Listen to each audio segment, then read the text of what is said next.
Magandang araw po mga kapuntos, at sa araw na ito po meron po akong tampok na video para sa inyo at sana ay magustuhan ninyo.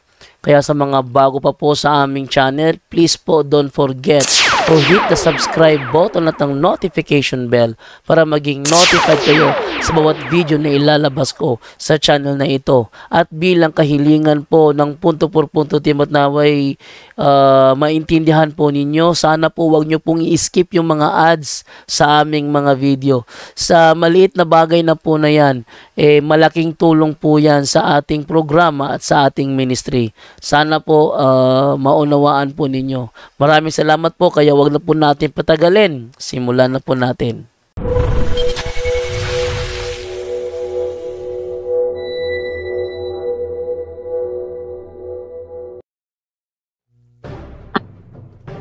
Okay, so may sinabi to si Rami ni Batang Bronze about sa sinabi ni ni Adam Ampere na tingnan ko lang muna ha, double check ko lang muna no sabi dito ni Adam Ampere ha. Sabi dito ni Adam Ampere, point of clarification. As we have agreed with Father Darwin Gitgano to cease fire from the issue about God died, let us make it clear from its context to halt from discussing the issue and no implication whatever that one party yields to the other or vice versa.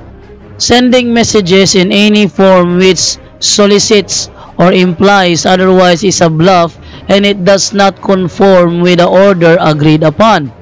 An authentic ceasefire is a temporary suspension of fight about the issue in order to give a space of time for meditation and waiting for a proper time from the church authorities to mediate.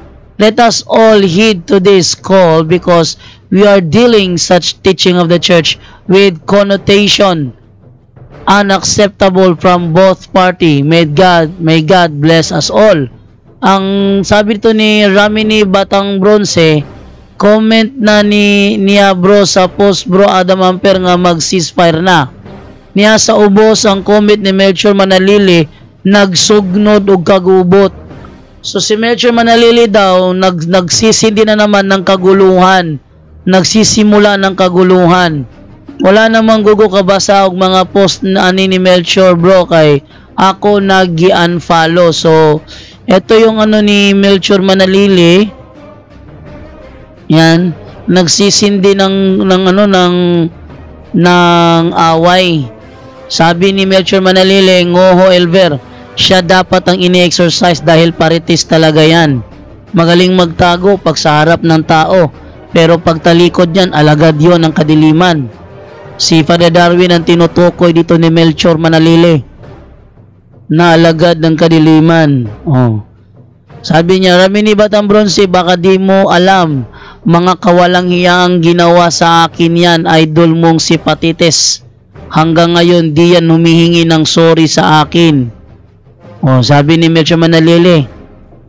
Pero siya yung may kasalanan dito. Alam ko buong istorya nito. Carlo Gallardo, wala kay nasayod nga grabe ang pandaot sa ako ng Parites na yan. Block pa nga niya ako sa FB. Binanlock siya dahil ng aasar. Nagsisindi ng gulo kaya siya binlock. Yan ha. No? Sabi naman ni Ngoho. Sino si Carlo Gallardo? Wala kayo nasa. Okay. Okay. Nasayod ba sa Parites na yan? Block pa nga. Wait. Okay. Si Melchor ang nagsabi nito kay Carlo Gallardo. Si Melchor Manalili ang nagsabi nito kay Carlo Gallardo. So binlock daw siya. Ba't siya binlock? Kasi walang ibang ginagawa kundi ang manggulo. Kahit na halimbawa yung sa akin, hindi ko naman siya binlock noong una. Hindi ko naman siya binlock si Melchor Manalili noong una eh. Ang problema lang kasi kay Manalili, comment ng comment, debate ko doon kay magko-comment siya, natalo ka. Wala kang walang hiya ka, natalo ka, ganun. Sana ko natalo? Mukhang hindi na marunong ng tema to. Walang ibang ginawa si Manalili, puro na lang atake. Pag may kadebate ako, kahit na ako yung klarong nanalo, dahil hindi nagiba yung tema, ang chat niya sa akin, nako, napahiya ka doon. Talong-talo ka. Sino bang magugusto na ano, ano siya? Ipagpatuloy yung kanyang mga chat na hindi naman maganda. So, binlock ko na lang. Ngayon, ang nagpaparamdam na naman ulit si Melchor Manalili na siya daw yung inapi. Pero totoo, hindi naman siya inapi ni Father Darwin. Hindi yan inapi ni Father Darwin. Gusto pa nga niya na ano gusto pa nga Father Darwin na magpatuloy kami, pero siya talaga yung kusang kumalas. Ayaw niya yung ano ba tawag doon? Yung evaluation. Kami nga nagpapa-evaluate nga kami, tapos siya ayaw niya magpa-evaluation. Sabi niya, ba't niyo ako evaluate? Yung iba nga dyan ng mga bisita, kahit na nanggugulo sa punto por punto, hindi nyo ini-evaluate. Ba't ko i-evaluate yun? Yung mga bisita lang naman yun. Tayo ang haligi rito, kaya tayo mag-uusap. Ayaw niya. Umalis siya. Sige, kayo na lang bahala dyan. Doon na lang ako sa channel ko kasi malapit nang mawala yung strike ko. O sige, doon ka na lang mag-focus. So, binitawan siya ni Father Darwin dahil doon. Nang binitawan na siya, sasabihin naman niya na hindi pa humihingi ng sorry. Siyang may kasalanan doon. Tinanong siya, nanapan siya ng referensya nung nagtatanong. Sabi ni Father, bro, referensya bro, referensya bro, referensya bro. Ayaw niya maglabas, sabi lang niya, kuha lang siya ng aklat, ganito, sabihin niya ganito. Eto, bili kayo ng ganitong aklat, nandito yung sagot. Ganon. Ganun ang ginawa ni Manalili. Sabi ni Father, mag-usap tayo mamaya pagkatapos ng program. Ayaw na niyang kumausap. Ayaw na niya. Ako, tumatawag ako, bro, tulungan kita bro, magkaibigan tayo, tulungan kita bro.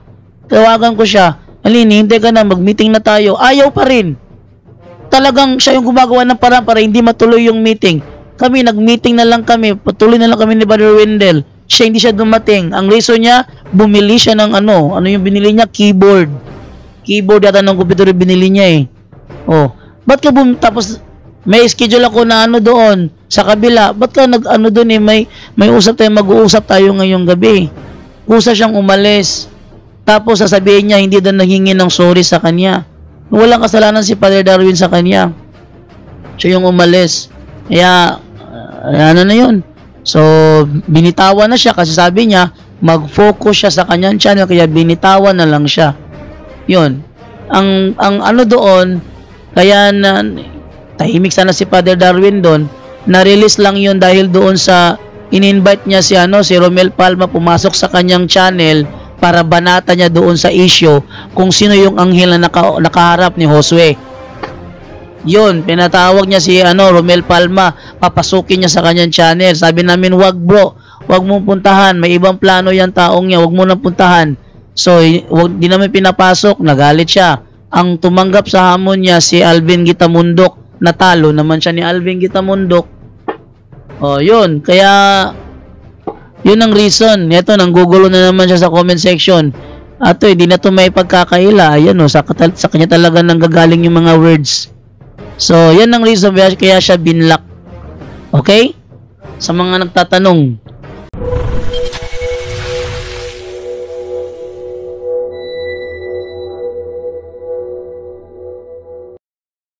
May tanong dito bro, galing kay Brother Gino. Maganda mga topic ngayon. Bro John Ray, paki-explain nga bakit galit na galit ang demonyo kay Mama Mary para may sagot ako sa mga sulpot na nagkakalat sa hiwa every Sunday at ma-share ko rin. Pakisagot Bro John do, bakit galit na galit ang demonyo kay Mama Mary? Kasi hindi nila kaya si Mama Mary. Ganoon lang kasimple yun. Hindi nila kaya si Mama Mary. Lahat ng mga process dito, pag pinasabi mo ng I love you Mama Mary, hindi nila mabigas-bigas. Masakit sa kanila yon.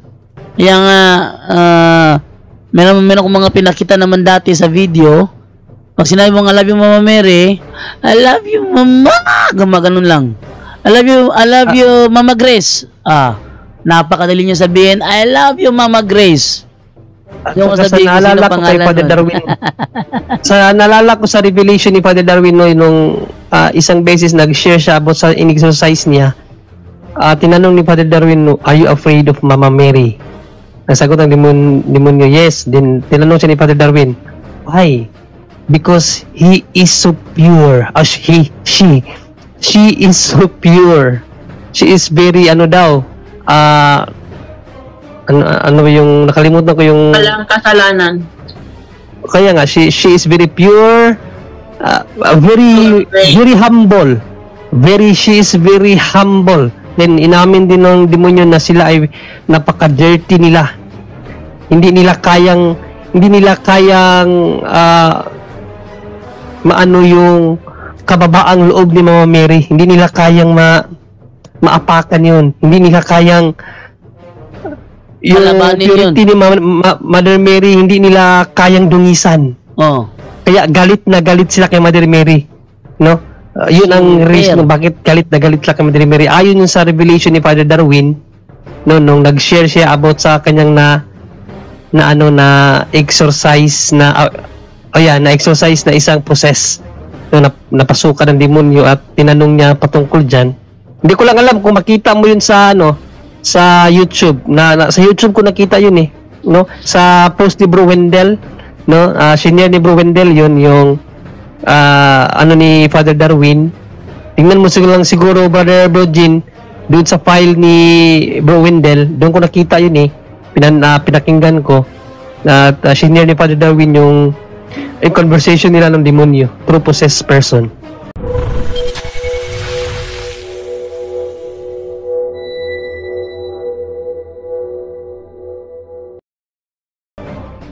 Okay, ito naman ngayon from Tese Lico Dalasi.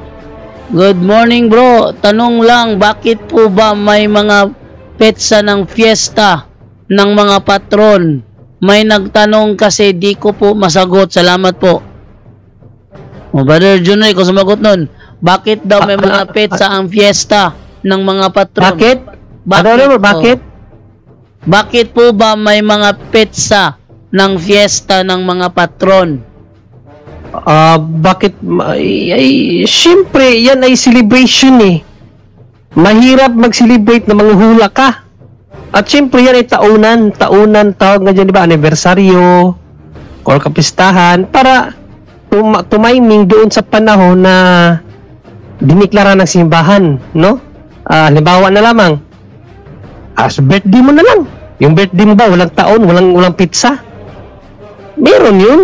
So, ayan lang din yun. Yan ay, pag, sabi kasi sa Bible, sige, basahin natin sa Bible, no? Para ma-connect natin, madali nyo maunawaan, Bible talaga tayo, no? So, dito sa 3, ano ba yun? 13:8 ba yun? Ano ba yung talata yun, wait lang nakalimutan ko. 13:9 or 7 yata. Ito, 13:7, no? Maybe, ito, sabi sa Bible kasi, kaya ibigay ninyo ang nararapat ibigay. Bayaran ninyo ang inyong mga buwis. Igalang ang dapat igalang at parangalan ang dapat parangalan. Tanong, yung bang mga heroes of faith hindi ba dapat parangalan? Dapat. Hindi ba dapat parangalan, bro? Dapat kasi yung mga heroes of nation nga pinaparangalan ng ng gobyerno Halimbawa si Rizal. Every Rizal Day inaalaya ng bulaklak yun doon, pero hindi yung Diyos-Diyosan. Sa mga Rizal yan. Sa mga Rizal yan, Diyos-Diyosan yun. Dahil pinaparang yung mga Rizal yan kasi lumuluhod din sa picture ni Rizal pero yung gobyerno every Rizal Day nagbibigay pugay sila sa kadakilaan, kabayanihan na ginawa ni Dr. si Rizal, kaya tayo napalaya sa kamay ng mga Espanyol. Kaya ang ginawa ng gobyerno, yung kanyang kadakilaan na ginawa, kinilala yun ng gobyerno, kaya pinaparangalan siya every Rizal Day. No? If I'm not mistaken, December 31 ba? January 31? December 31 yata? December 31 ang Rizal Day? Rizal Day? Hindi kasi New Year's Eve to Ano ba yung Rizal Day? Teka lang. January ba? Double check ko lang kung anong araw yung Rizal Day. Para maano natin yung 30 bro.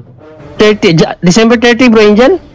December 30, Rizal Day. December 30. So every December 30, ang gobyerno pinaparangalan si Rizal. So yun din ang ginagawa ng simbahan dahil kung karapat dapat parangalan ang mga heroes of nation, how much more ang heroes of faith? Kaya nga sabi dito sa Bible, parangalan ang dapat parangalan. Ayan, no? Parangalan ang dapat parangalan. Kaya kung dapat parangalan ang mga heroes of nation, lalong-lalo na ang heroes of faith. Kaya mayroong petsa para malaman natin kailan idiniklara ng simbahan yung panahon na dapat siya ay parangalan. At yun, siniselebrate natin yung True Fiesta. Dahil una dapat dyan, misa, no? At saka na yung parangal sa santo.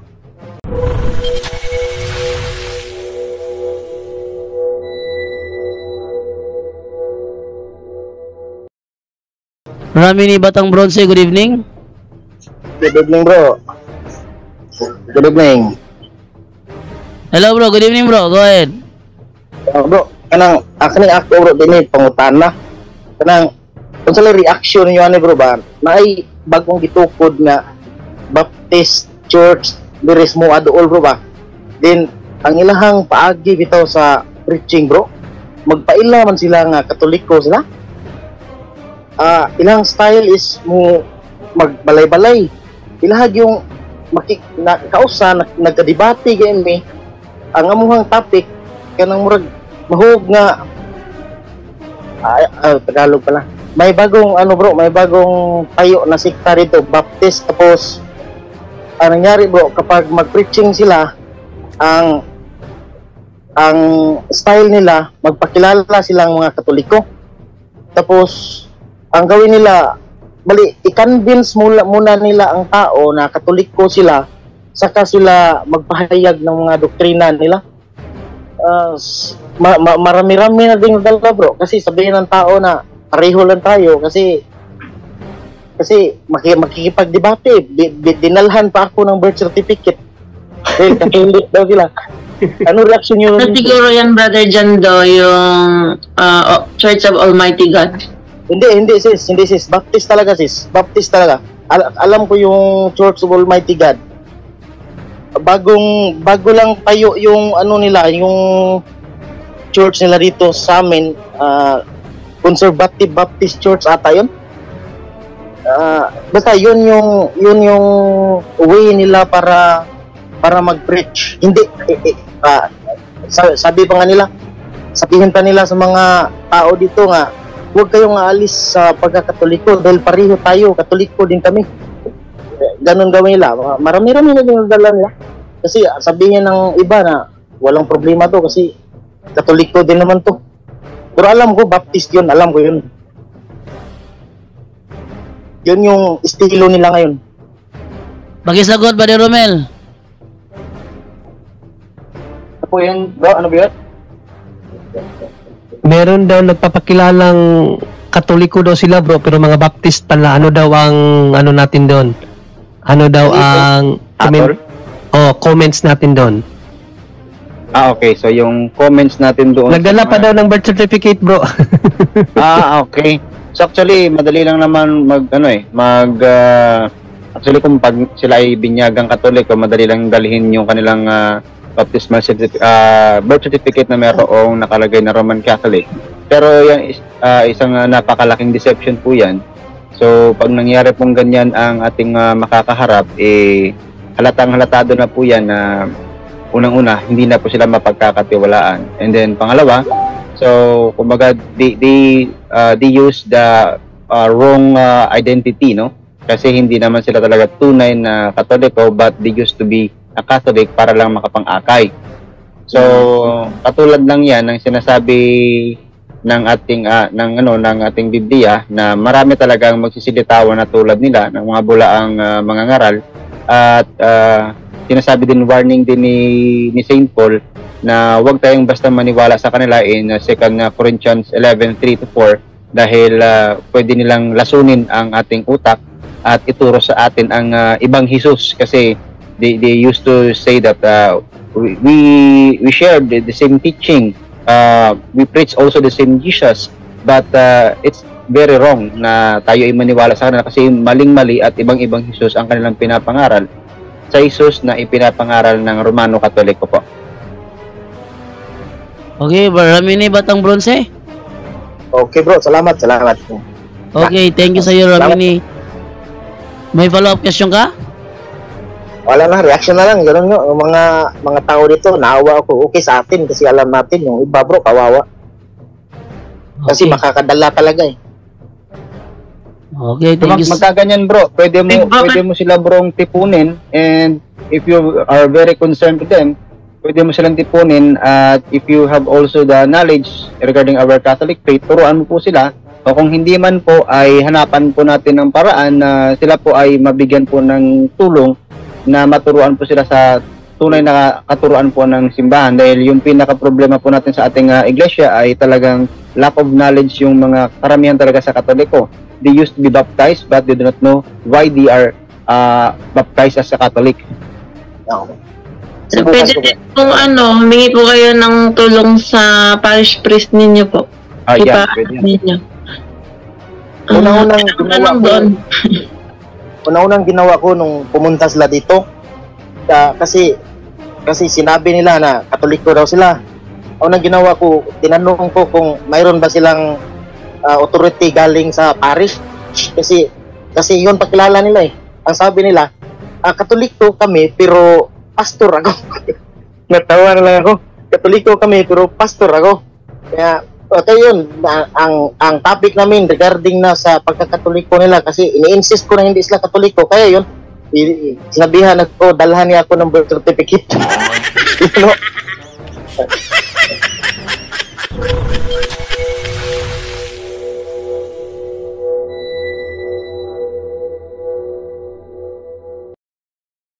Francisco Ersan, good evening.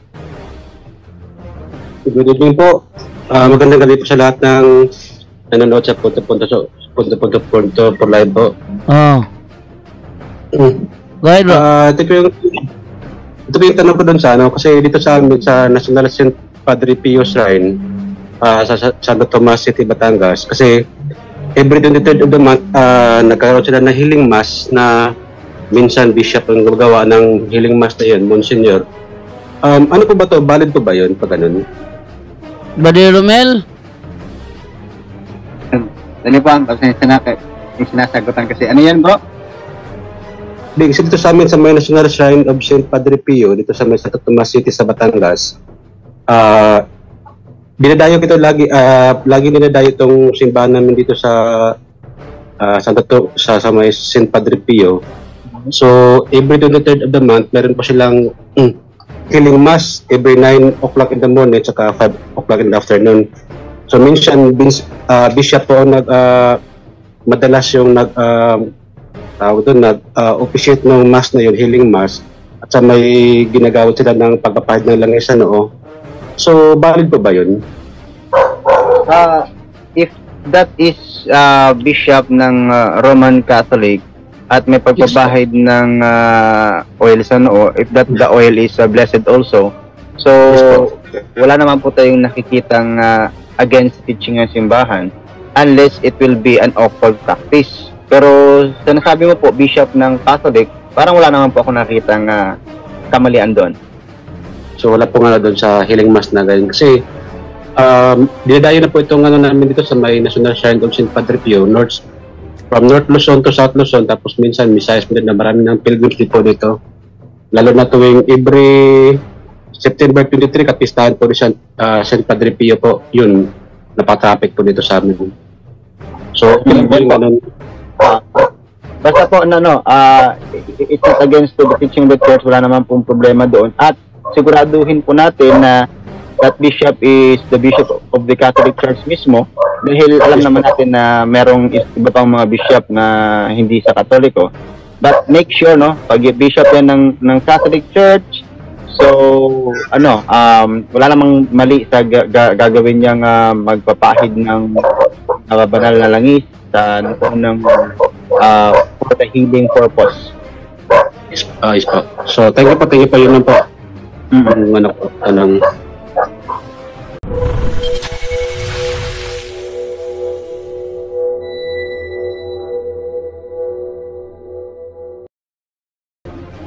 Okay, merong akong pinorward sa'yo message, picture man siguro.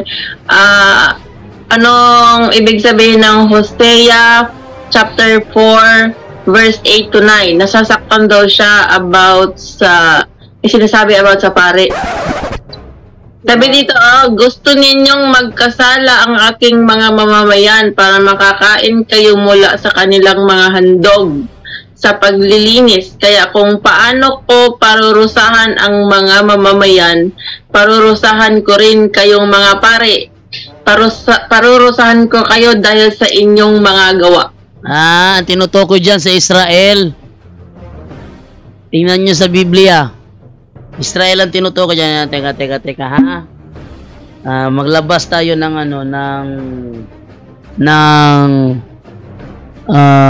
ng browser. Tapos, ating buksan sa yan. Ating buksan dito sa tayo sa Magandang Balita Biblia Online. Nanyo ha? Magandang Balita. Mahaba pala to, Brother Jando. Ang pala niya, umpisa ay Hosea 4 to 5. Yun natin. 7, 8, 9, and 10. Sabi sa 1, Bro Jando, kayong mga Israelitang naninirahan sa lupain ng Israel. Pakinggan ninyo ang paratang ng Panginoon laban sa inyo, mga Israel, taga-Israel. Wala ni isa man sa inyong lupain ang tapat, nagmamahal at kumikilala sa akin. Yan ang nakalagay sa number 1. Yan, no. Ang tinutukoy dyan, Israel. Hindi yung atin. Israel yan, te. Hindi yung atin. Sabi po niya, gusto ko pong, lagi daw po siyang sumusubaybay sa punto per punto, kaso Bisaya daw. Kaya siya daw yung laging nagko-comment na sana merong translation. Ano Bisaya? Yung sa Bisdak? Yung mga debate, mga gano'n, di ba may mga Bisayang debate sa, katulad nga naman yung kay Father Darren saka kay Parba, di ba? Bisaya man yun. Pero wala nag-topic ng ganyan. Yung tungkol doon sa kasi sa Bisaya kasi, ang heading ng Oseas 4 is, ang panudya sa Ginoo batok sa Israel. Sabihin, yung panudya? Panudya. Para bang parang yung Justice? Warning. Walang warning. Tapos, nagsimula siya sa verse 8 to 9. Ito, ang sudya sa Ginoo batok sa mga pare. So, ang tinutukoy dito, yung mga Israelita. Basahin mo sa 1, bro. Sa 1. Ang Ginoo, ating ipakita sa screen yung talata. Para maano nila, na ito. Madalit sabi, sinong pare yan, pare ng mga Israelita. Ito ay pare ng mga Israelita. Hoseas 4 verse 1. Saan na ba yun? Hoseas. Isa kasi sinasadya nilang lituhin yung mga mga Katoliko eh. Saan na ba yun? Hoseas chapter 4 verse 1. Sabi ganito. Yan. Kayong mga Israelitang naninirahan sa lupain ng Israel, pakinggan ninyo ang paratang ng Panginoon laban sa inyo. So ang kausap, Israelitang naninirahan sa lupain ng Israel, wala ni isa man sa inyong lupain ang tapat, nagmamahal at kumikilala sa akin. Sa halip, laganap ang paggawa ng masama sa kapwa, pagsisinungaling, pagpatay, pagnanakaw at pangangalunya. Laganap ito kahit saan, at sunod-sunod ang patayan. Dahil dito, natutuyo ang inyong lupain at ang mga naninirahan doon ay namamatay, pati mga hayop, ang lumalakad, lumilipad at ang lumalangoy. Pero walang dapat sisihin at usigin, kundi kayong mga pari, o pari ng Israelita, kayo at ang mga propeta ay mapapahamak sa araw man o sa gabi, pati ang inyong mga ina. Mapapahamak ang aking mga mamamayan dahil kulang ang kaalaman nila tungkol sa akin. Ito yung sinasabi ni ni Brother Wendell, my people have sinned because of the lack of knowledge. sapagkat kayo mismong mga pari ay tinanggihan ng kaalamang ito, kaya tinanggihan ko rin kayo bilang mga pari ko. Tinan mo ha, kinakausap na niya sa panahong Hosea. Wala pang Romano Katoliko ng panahong ito eh. Wala pang Romano Katoliko, kinakausap na nga niya oh. So yung nag-i-exist sa panahong ito, hindi ito mga pari ng Romano Katoliko. Kinalimutan ninyo ang kautusan ko, kaya kalilimutan ko rin ang mga anak ninyo. Ang mga paring ito, may mga anak ang mga paring ito. So hindi ito yung atin. Kasi ang mga paring ito may mga anak. O tuloy. Habang dumarami kayong mga pari, dumarami rin ang mga kasalanan ninyo sa akin. Kaya ang inyong ipinagmamalik ay gagawin kong kahihiyan. Gusto ninyong magkasala ang aking mga mamamayan para makakain kayo mula sa kanilang mga handog sa paglilinis? O sino ba nagbibigay ng handog ng paglilinis? Mga Israelita. Walang handog sa paglilinis ang Romano Katoliko. Ano yan? Israelita yan. Kaya kung paano ko parurusahan ang mga mamamayan, parurusahan ko rin kayong mga pare. Parurusahan ko kayo dahil sa inyong mga gawa. Kumakain nga kayo pero hindi kayo nabubusog. Sumasamba kayo sa mga Diyos-Diyosan para magkaanak kayo. O, sino bang paring Katoliko ang gumagawa niyan? Na sumasamba sa Diyos-Diyosan para magkaanak? Ha? Pero hindi kayo magkakaanak dahil itinakwil ninyo ako. So ang mga paring ito, itinakwil ang Panginoon kaya hindi nagkakaanak. So ang mga paring ito, may pahintulot na magkaanak. Hindi ito yung paring Romano Katoliko. Yan ang problema sa mga sulpot. Gagamit-gamit ng mga talata out of context. Yan na. Buti na lang. Nabasa natin yung heading sa verse 1 na tinutukoy mga Israelita. Para lang yung Isaias yung 44 ba yun? 17 ba yun? Kalimutan ko. Yung tungkol doon sa mga pari din na Ezekiel 44 pala yun. Ezekiel 44, mga pari daw ng Katoliko. Nung pare, wala pong paring Katoliko nun. Ezekiel yun eh. O yan, okay na ba yun, Ted na? May follow up pa. Wala, Brother Jando, kasi yun eh, naka-inbox. Sana narinig niya yung sagot ko. Nag-message ako, sabi ko, reply niya yung live ngayon. Okay. Pwede ko rin ito gawa ng short video para i-post ko doon na tinutukoy ng talata ay mga Israelitang pari at ng panahong yan wala pang Romano Katoliko. Pag yan ginamit ng mga sulpot, tanungin nyo, may Romano Katoliko na ba ng panahong yan? Pag sinabi nilang yes, ay biblical pala, mayroong palang Katoliko sa Biblia. Kung sinabi nilang wala, wala naman pala eh. Ba't mo pinaano sa amin yan? Sabi, kayo tinutukoy rito, yan yung kayo kinakausap na nga yan, oh. Kinakausap na sa panahon ni Hoseas, kinakausap na. Andyan na ba kami niyan? Oh, maano sila diyan? Mako-corner sila diyan using text out of context. Okay na ba 'yun, Ted na? Yes, Brother Jando. Buti na lang may punto por punto. Natuturuan namin yung aming mga kapwa Katoliko.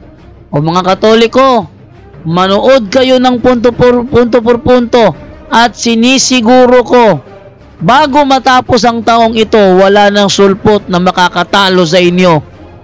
No? Manood lang kayo. Walang sulpot ang makakatalo sa inyo. Basta manood lang kayo ng punto por punto. Okay. So atin ang ibigay ng mga yon ni nakatigil na si Romel Palma. Wala pa pala kasi napigilan. Bari Romel, tutin nyo Bari Romel. Okay, alright. Yan, isang maraming salamat po, no? At pasensya na hindi ako masyadong nakasagot sa mga katanungan kasi marami ako yung nakapending na ginagawa dito. Well, thank you so much po mga kapatid sa patuloy niyo pong pagsusubaybay at pagsusuporta rin sa atin pong gabi-gabing programa at sa mga nagsusuporta rin po sa mga missions po na pinupuntahan natin. Maraming salamat po sa inyong lahat.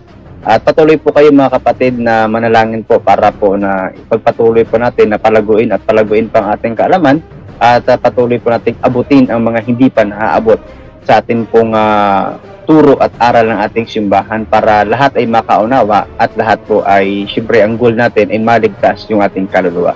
May God bless us all. Back to you, Brother Janto. Okay, thank you sa iyo. Sabi ni Cesar Auman, mabibilaukan sila bro. Hahaha. Talagang mabibilaukan sila. Gamitin ba naman yung na out of context? Talaga mabibilaukan sila. Okay, Brother Aljan Bagatnan ng Iloilo, ikaw naman bro, mag-thank you. Yes, Brother John Lo. At una sa lahat, salamat sa Diyos dahil pinagbigyan naman po tayo ng pagkakataon na makapagbigay po ng konting kaalaman para po sa ating kapwa Katoliko. At same time, Brother John Lo, nagpapasalamat pala ako sa nagbigay po ng 500 pesos na gagamitin ko daw sa gusto kong gamitin. Kaya bukas po, Mother, Brothers and Sisters, meron po tayong libreng sakay po, Mr. 71 Catholic. Gagamitin po natin ang top down ng pinagkaloob po ng ating kaibigan na si ate po. Thank you so much. Sa nabigay po ng 500 yun po, doon po natin gagamitin yung binigay nyo po, yung sinasabi nyo pong gusto kong gamitan. Kaya sa lahat po ng nanonood ngayon, na estudyante na gusto na nag-aaral sa Banati National High School, meron po tayong libreng sakay bukas. Mula mag-alis po ako sa bahay, alas 6:30 ng umaga po. Ayan po, again, thank you so much po sa inyong support kay Mr. 71 Catholic na may bisitahin nyo po ang aking channel. At abangan nyo po, gagawan ko po ito ng content, yung pagtulong nyo po kay Mr. 71 Catholic at ibibigay po natin yung pagtulong nyo, isi-share po natin ito sa ating mga kapwa. Yan naman po, and ito po si Mr. 71 Catholic, ang inyong lingkod at kapanalig. Back to you, Brother John Lo. Maganda yan gawan ng vlog bro. Yung mo, yung libreng sakay. Yung 500 daw na yun, pag gusto kung saan ko daw gustong gamitin. Kaya naisip ko gamitin po ito para sa mga estudyanteng gusto mag-aral na walang pamasahe papunta ng paralan. Kaya nasubukan ko kasi maglakad papunta doon sa bayan, mula dito hanggang bayan. Alam ko po yung hirap. Kaya hanggat meron pong tutulong rin po tayo. Okay, ito God naman. bless your heart, Brother Aljan. Salamat po, Brother Siena. Ito naman si LP Joe Estrada Acosar Jr. Tama, Brad JD, malaking pasasalamat naming mga inosenteng Katoliko na naturuan din ng magandang paliwanag nyo. Push lang bro, para madami din ng maliwanagan. Okay. From Cebu North di Aiko bro. Okay, Brother John Ray, ikaw naman magbigay ng pasalamat, Brother John Ray, from South Korea. Yes, Bro John Do, maraming salamat ng una sa Diyos, at sa lahat ng kapuntos na nagtanong, pumasok, sa mga kapuntos na wala pong humpay na sumusuporta sa punto por punto, maraming salamat po sa inyong lahat, karangalan po na mapabilang sa programa po na ito. Kaya sa Diyos ang lahat po, lahat ng papuri at pakilala ba nangyari dito talaga sa ko, ba't ganyan, pero ganyan taman, naway natuto naman po kayo, hindi po kami ang sa simbahan pa rin, may mga mali man kami, pagpasensyahan nyo na, hindi naman po kami magisteryo na hindi magkakamali. So God bless po sa ating lahat. Okay, thank you sa inyo, Brother Angel na Santos naman para sa kanyang pasasalamat. Brother Angel Santos from Japan. Yes, walang hanggang pasasalamat. Unang-una sa Diyos, may likha ng langit at lupa. Salamat sa Diyos at nagkaroon tayo ng ganitong pagkakataon. Sabi ko nga, nag-iisa to sa buong mundo na talagang kahit anong itanong nyo, lahat ng mga Katoliko o mga nagsulputang sekta, kahit ano po, magmula sa exorcism, theology, catechism, Bible, proper interpretations of the Bible, talagang nandito po, So please don't forget to share. Muli, paalala natin pa yung Kristo, marami pa tayong aanihin, po konting manggagawa. At pag habang nagsishare kayo, natutuwa si Lord doon. Di ba nga sabi nga, pag may nakapag-ano kayo ng isa man lang nakaluluwa, maibalik nyo sa tamang simbahan na tinayo ng ating Panginoong Jesucristo at nakapagsisi na pagbalik loob, laksa-laksang anghel ang natutuwa. At sabi nga sa Daniel 12:3, no, kapag ikaw nag-aakay sa kabutihan, ay magniningning sa kalangitan magpakailanman. Paalala ng Ebanghelyo po ha, yung sabi natin Panginoong Jesucristo, pabaon ngayong gabi, ang Ebanghelyo po natin na sabi wag lang puro panlabas, no? Ang pinaka-importante, linisin mo ang puso mo at kalooban mo. Amen.